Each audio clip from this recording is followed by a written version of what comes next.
Hi there, a little bit of fog out on the water here.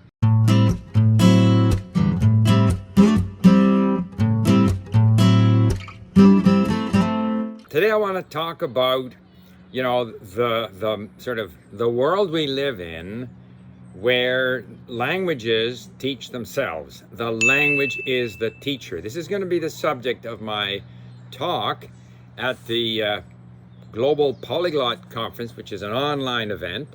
And I'm going to leave a link here in the description box. It starts on Friday, and I have prepared a presentation. I'm not going to give you my presentation, but I do talk about this phenomenon that we're surrounded by so much of the language. We can access the language. I'm not dependent, as I was 50 years ago, on my teacher to find me things that might interest me. In fact, mostly the teachers didn't care what interested me, the learner. Oh, and by the way, if you like these videos, please subscribe. You can, tap on the bell or click on the bell to get notifications.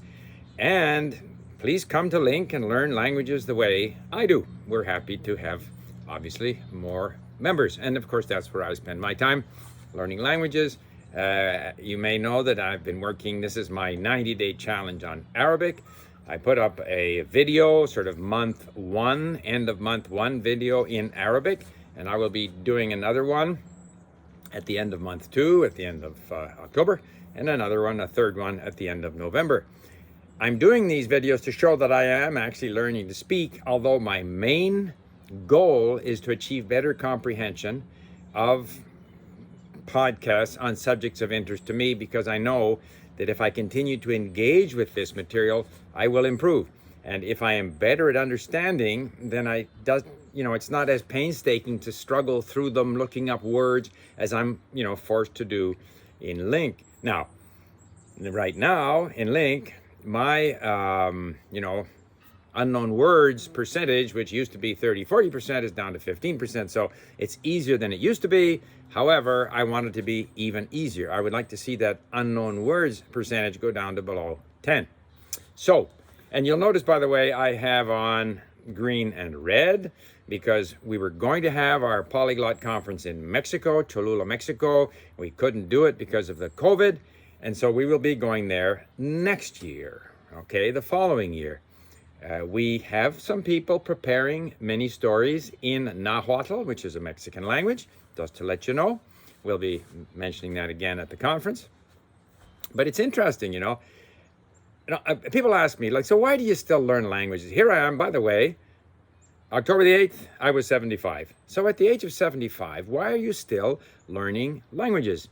And of course, the answer is that with the languages, you discover people. You discover more about people. You discover how they are different, and you discover how they are the same.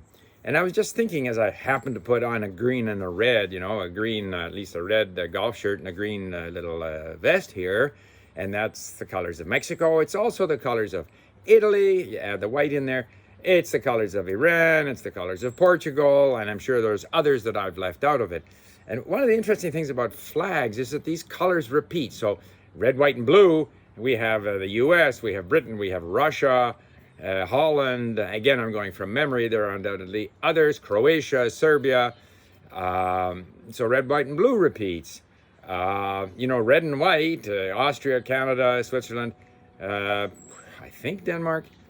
Oh, I forgot Norway for the red, white, and blue. So it's a silly little thing, but a lot of things that we as humans do and enjoy, they repeat everywhere we go. The enjoyment of food, the enjoyment of good company. And of course, all of this becomes accessible with language. And what's different today is you don't necessarily have to just sit in the classroom. You don't necessarily have to depend on a teacher. You can find it everywhere. You can find it in podcasts. You can find it in some of the mini stories that some of our members have created for other learners, and which we're now creating in Nahuatl, but which exist in 30 some odd languages. And I've often said that I would like to see more people help create this kind of content, especially the intermediate content, so that people can move more easily from, say, the mini stories to something like the podcast. And I have done interviews with, trying to remember the names, but Hugo and other French podcasters, you'll see them in my list of videos in French, who are putting out this kind of comprehensible and interesting content, yet which isn't as difficult as, say, a podcast on politics or on science or something else, which is kind of the next level of difficulty. And I have also mentioned that the availability of automatic transcription like Happy Scribe makes a lot of this material accessible like it never was. So the combination of the internet and MP3 players and Happy Scribe and podcasts and Google Translate and the whole range of things is making the language the teacher for those people who are motivated enough to take advantage. So please check out our Polyglot conference, which is virtual online starting on Friday. You'll go to the website, you'll get much more information. I'm going to leave a link to the website here. And that's essentially what I wanted to say today.